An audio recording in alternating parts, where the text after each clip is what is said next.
Okay, hello, and thank you all for tuning in to another episode of the Professional Pricing Society podcast. My name is Terrence, and we have an amazing and very timely discussion ahead of us today. We'll be discussing the trends and pricing strategies for this holiday shopping season. So we're very excited to hear of what's in store for us.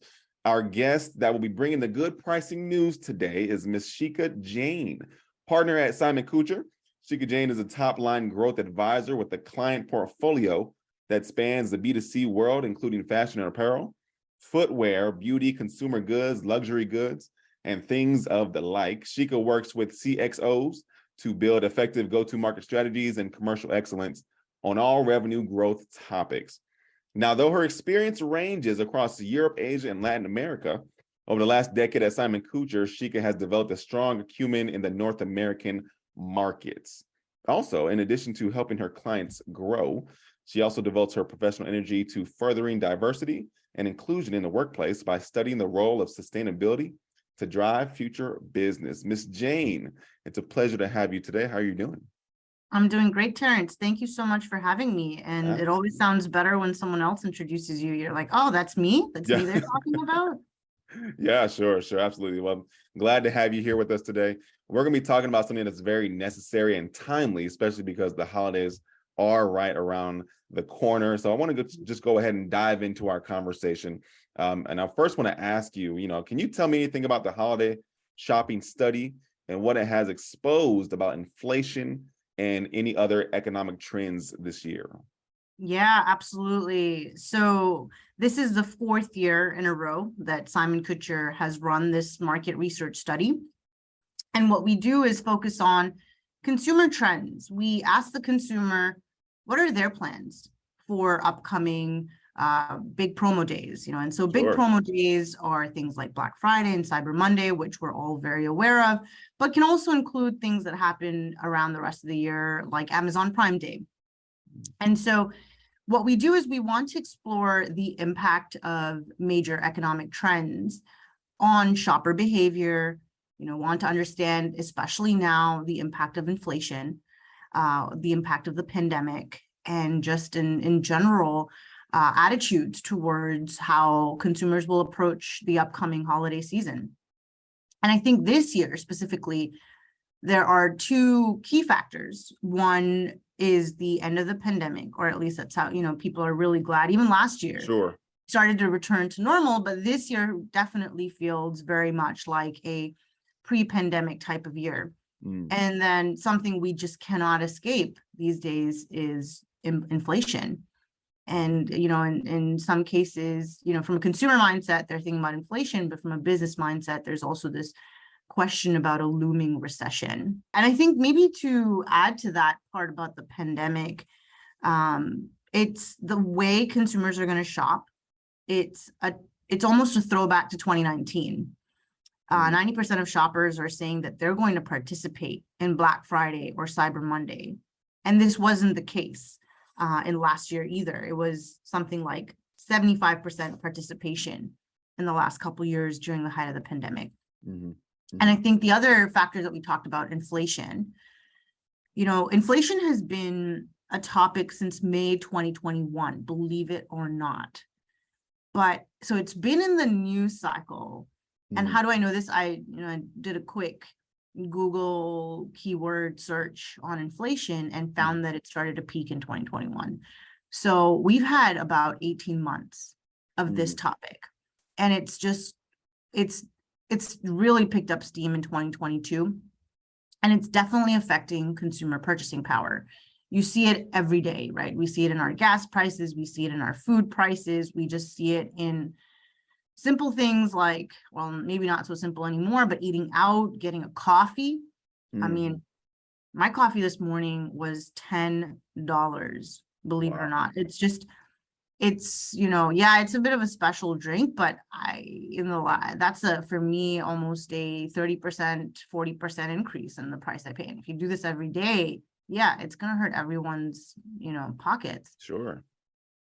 Yeah. And I think so inflation, coming back to how it's going to affect the holiday shopping, planned spending will decrease.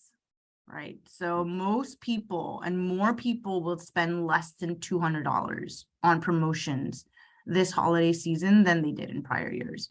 And of course, all macroeconomic topics affect income groups differently. So lower income groups sadly will significantly decrease their spending because they're hurting the most right now. And then the highest income groups will actually also increase their spending. So what this tells you is that when you see it, you scratch your head and like, okay, but why would they spend more? Even higher income groups, because they're going to spend more during a deeply discounted holiday, tells you that they themselves are also feeling the pinch. Maybe not the top 1%, but if we talk about upper middle, they're also saying things like, okay, I don't know if I want to pay full price anymore.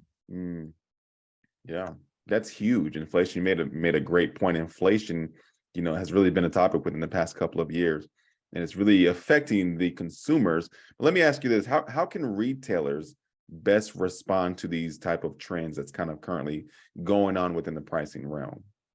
Yeah, and I think that this is sort of the $100 billion question, depending on how big of a Sure. retailer you are, because we should talk about this at some point. There's also this increased inventory glut at retailers, right? So a lot of them have excess inventory either on shelves or in warehouses, and so they're asking themselves, how do I get rid of this? And we'll talk about that in a little bit for sure. But right now, if they look towards the holiday shopping season, they don't necessarily need to rely on deep discounts because of the following reasons. One, consumers don't expect it as much, right? They're planning to return to shopping on these days like at pre-pandemic levels. You don't need to entice them so much with an incredibly deep discount in order to get them to buy. They still may buy less, right? They're still not going to spend as much, but they don't need that deep discount. And I think we talked about how inflation affects different income levels.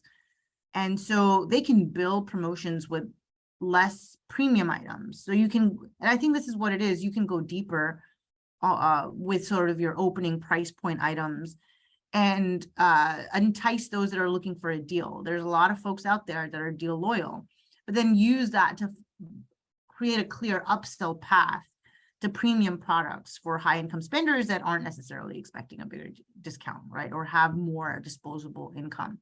So there's this bifurcation. And I think what tends to happen at retail is that companies approach promotions and these big promo days with a one size fits all approach. The more they can get to a one size fits one, through personalized promotions, or at least like multiple groups they can cluster sort of or segment their shoppers, that's the way for them to actually serve everybody without serving nobody. That's a good point.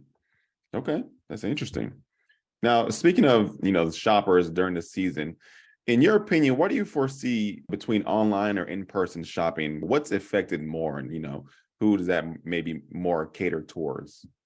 Terrence, let me ask you, what's your personal preference? Do you like to do online? Do you like to shop in store? A bit of both? I'm a bit of both. I am primarily an online shopper, but that has developed, within the past recent years, considering the pandemic. Yeah. And I think that's true for a lot of folks, that during the pandemic, we just had to shift towards online and e-com, and that was totally fine. But I think now, with the 2022 feeling more like 2019, it's a mix of online and in person. So most people are like you, a bit of both. And I think they serve different purposes. So yes, brick and mortar, there's a browsing component, there's a touch and feel component, there's especially in apparel and footwear, it's a try it on, try before you buy component. And then I think for e-com, obviously it's a lot of just the comfort of your own home, shop anywhere, shop anytime, type of mentality. But because of this omni-channel approach that consumers expect, I think retailers need to start to invest in their strategies around omnichannel. And you'd still be surprised. We think, okay, well, most retailers should have it down by now. Sure. There's a huge digital transformation in starting March 2020 that in order to make it to today, you probably had to have some kind of digital components or at least integrate your online and in person. But you'd still be surprised that many of them have systems and, they have a separate e-com system, they have a separate in-store system, and those don't really talk to each other. And so because we've seen this bounce back of in-person shopping, if you really want to serve your consumer and your customer, you have to think about how you build around them. If you want to give a consumer-centric, consumer-first experience, that means that you have to integrate when people buy online and in person through things like loyalty, through things like personalized promotions. And, many of them are this year during Black Friday are going to visit a retail establishment. They're going to be standing in line, right? They're going to want to participate in doorbusters. And so, but that doesn't mean that online's gone away, So again, I think there's a lot that we can talk about here. Sure. But ultimately, it's making sure that even your marketing is cohesive, your back-end systems are talking to each other, you have a loyalty program that can integrate, you have a consistent pricing and promotion experience that's both online and e-com. Sure. Okay, good. Now, when you think about essentially making it easy for the consumer, and you briefly mentioned the omni-channel, and promotions. You mentioned also about promotions as well. My next question would be kind of this, what promotions are shoppers actually expecting the biggest discounts from? When you think about this holiday season, you briefly touched about, the certain things like Black Friday, Cyber Monday, Amazon Day. So if you could kind of touch on that a little bit, where should we be expecting the biggest discounts from? Yeah, I think relative to all the other promotion days that we talked about, so Amazon Prime Day, Cyber Monday, Black Friday, you even have, things like Memorial Day kind of marks the start of summer, and then you have Labor Day that kind of marks the start of fall and the end of summer and back to school and everything. So when we look at all of those different days and stack them one against each other, shoppers expect the deepest discounts from Black Friday. That is still the number one shopping day in America, right? So I think that's when retailers should be offering their best deals. Actually, that's an interesting question. Sometimes we say that, yes, you should be offering the best deal, but you should take a differentiated approach, because at the same time, it's one of those chicken and egg things, right? Where as a consumer, I'm going to shop on that day because I expect the best deals. And from a retailer, like, consumers going to shop anyway. Do we need to offer the best deals? So it's a bit of a balancing act, but yes, I think more or less, you don't want to train consumers any other way. You want it to be a fulfilling experience for them. So definitely make Black Friday your sort of cornerstone big promo day. And then last year, this is very interesting. Of course, it has to do with the pandemic. Amazon Prime Day overtook Cyber Monday as the second best promotional day of the year. Really? So in 2021, in 2020, Cyber Monday was the second most important, shopping day. Online shopping day, yeah. Online shopping day. And then it was Amazon Prime Day in 2021, and then this year as well. So there's this whole, the reign of Amazon continues, and just the force that they are just continues to play out. Wow, that's a very interesting stat there. There's a lot of Amazon shoppers out there in the world, myself included. You mentioned Black Friday just as a whole is very important. Why is Black Friday, in general, just important to a company's bottom line? It kind of seems like every company needs to pay attention to Black Friday and how they market to their consumers. Yeah, I think because Black Friday is tied to such a huge holiday in the US, obviously it's tied to Thanksgiving. It's been tradition for many, many decades at this point. And so the reason it's important is because, first of all, there's a subset of companies, some, not all, a subset of companies that actually depend on Black Friday or a specific, the holiday season or quarter four to make all their numbers, right? Not a great analogy right now, but let's think about Spirit Halloween, right? We're all just coming off of Halloween, and they basically depend on October to do all of their annual sales, right? And so similarly, there are some companies out there that depend on the holidays. Obviously, if you sell any kind of seasonal items like Christmas trees or whatever, yes, you're going to depend on this. But because it's tied to a holiday, because there's so much communication leading up to Black Friday, typically as soon as Halloween's done, Christmas decorations are up, people are in the mood, they know Black Friday is going to be their big shopping day. And so it drums up excitement earlier and more tangibly than if it didn't exist. All the other holidays, there's nothing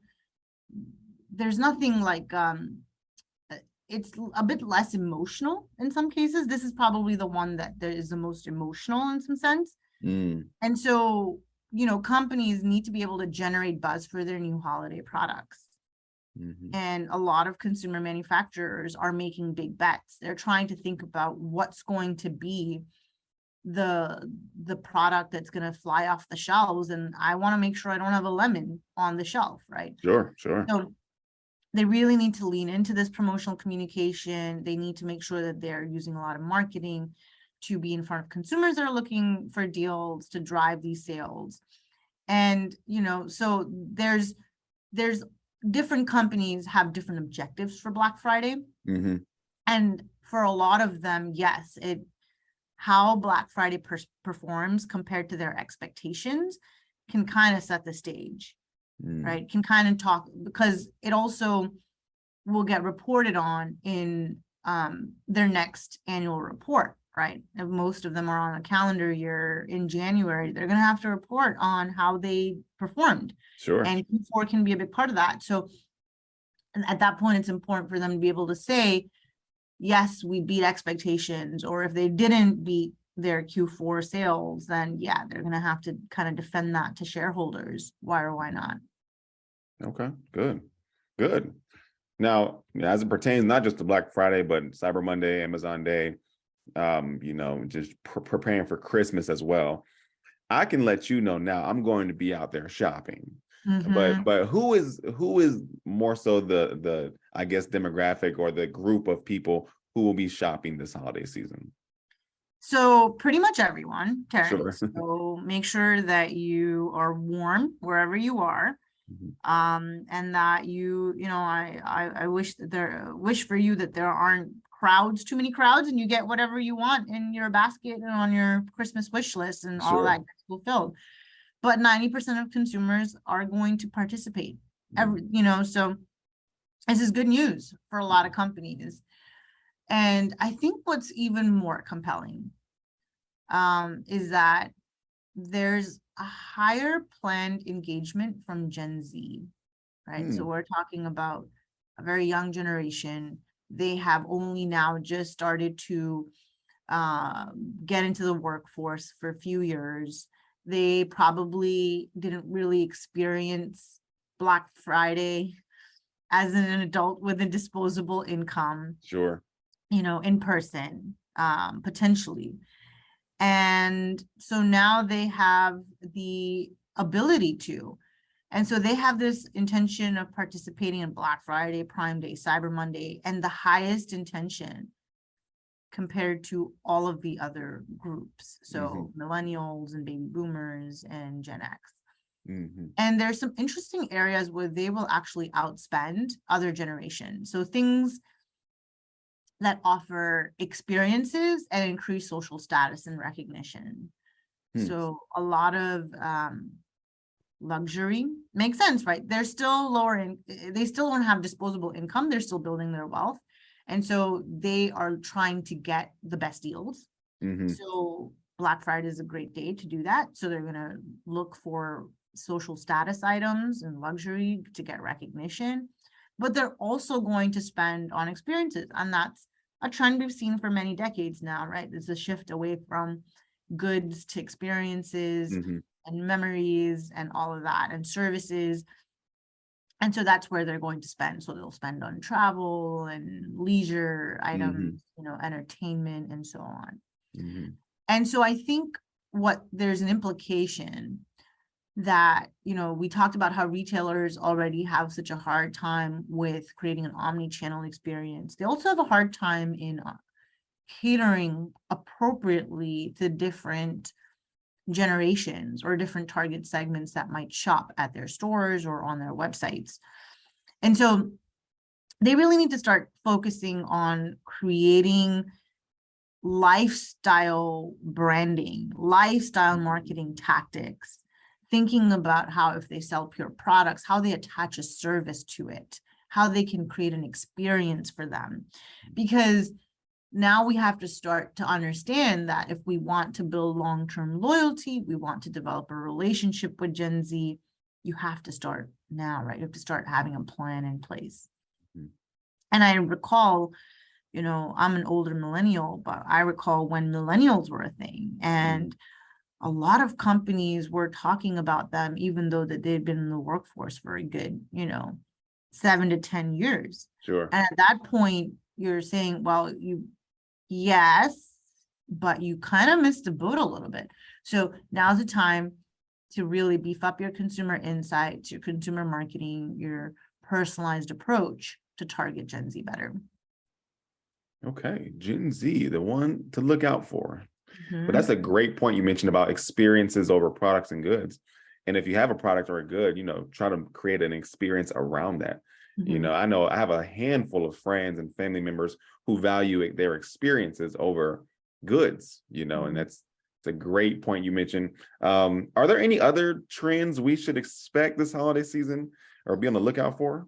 Yeah, Terrence, and that's what I was referencing to about the inventory glut that we're mm-hmm. seeing. Mm-hmm. And I think here's what happened. Here's the sort of chain of events from my perception, is that we had a supply chain crisis because of the pandemic.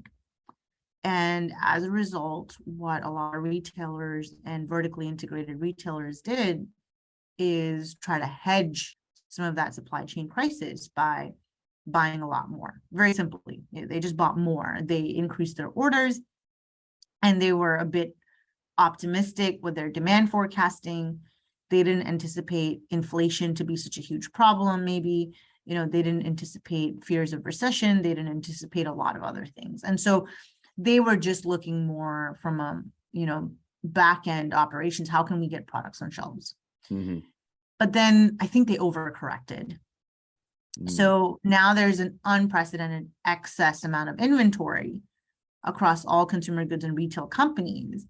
And this is not just affecting an isolated group. It's affecting almost everybody, mm-hmm. from manufacturers, even think about your big names like Coke and Kellogg's and, ABI, sure. All of them, all the way to distributors, all the way to retailers.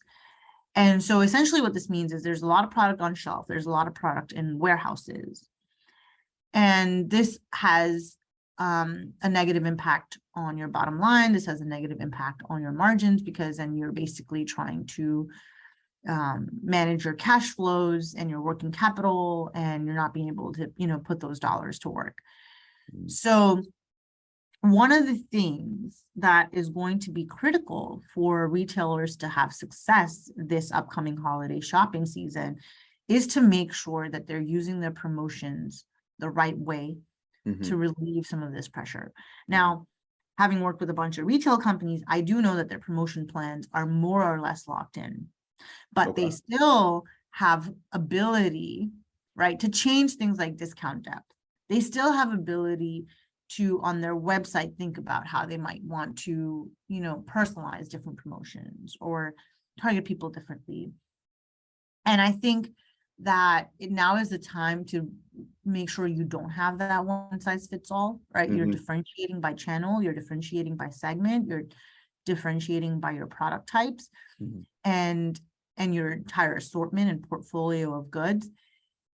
And I think not tailoring to recent trends can actually lead to even further long-term margin dilution, right? So it's making sure there's actually an opportunity here to also do sort of internal ops, back-end ops, logistics, supply chain transformation. A lot of companies did supply chain transformation, but I don't think they connected it as well as they could have to demand forecasting, right? A lot of these systems don't talk to each other, right? They're doing it from an internal perspective, from a bubble perspective, but are they taking into account macro factors? And so, in this environment, obviously thinking about how you promote is going to be critical. And because a lot of people are participating in Black Friday, you don't have to go very deep in discounts like we talked about. Moderate discounts do go a long way.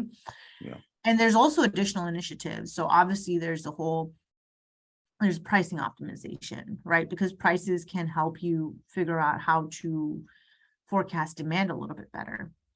And also to help you make sure you're catering based on willingness to pay. There's elements of dynamic pricing. This is something that we see with airline tickets and hotels all the time, right? It's dynamic pricing is used very regularly in these industries. And in fact, in Europe, because they have digital displays at retailers, they're also able to use an element of dynamic pricing versus in the US, because we have still paper stickers and tags, and that takes a lot of time to replace. That's why it's a little bit harder to do dynamic pricing in the US. But I think we'll slowly start to see retailers adopt European practices here. With that, personalized promotions, dynamic promotions can also play a big role. Thinking about your assortment mix and your portfolio strategy, right? Do we have products that play a specific role in our assortment? You're always, if you go to a grocery store, your bananas and your milk, right? Your eggs, these are your staples. The price of these goods. But do you know the price of, let's say, extra virgin olive oil? Probably not, right? Sure. Or you have a rough price in mind, but I don't think you would get it down to the dollars and cents. Sure. And so understanding the roles that different products play, and then you use that for your pricing, you use that to drive price image, you use that to drive basket, and especially in the light of inflation being such a huge challenge these days, thinking about your private label strategy, right? So what do I mean by that? This is your store brands. These are the items that are manufactured by someone, but you put your own, let's say, Kirkland brand on it, like Costco does. Sure, yep.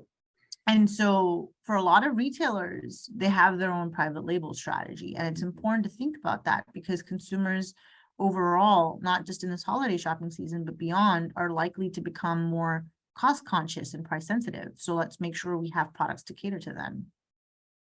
So there's a lot, right? There's always retail as a landscape. Oh my goodness, I've been doing this for over 10 years, is always evolving. And it's evolving very fast because consumers are at the center of this, and everybody is a consumer.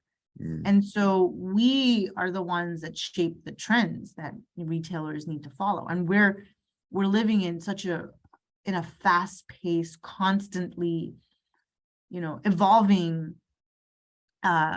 environment that I think retailers just need to get more nimble and agile in how they approach everything. I think they don't want to get too unencumbered and unnecessary processes.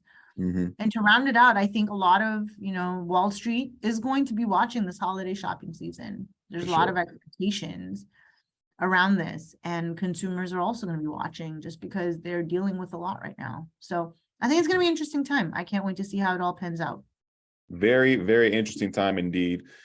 Shikha Jain, I want to thank you so much for joining us on this amazing and very insightful podcast today. If you wouldn't mind, do you have anywhere where listeners can tune into any of your resources or learn more about you and what you do? Yeah, absolutely. So I work at Simon-Kucher and Partners. We are the leading thought provider and consulting firm when it comes to top line topics and growth topics like pricing, sales, marketing, transformations, anything related to driving revenue and improving profits as a result of it.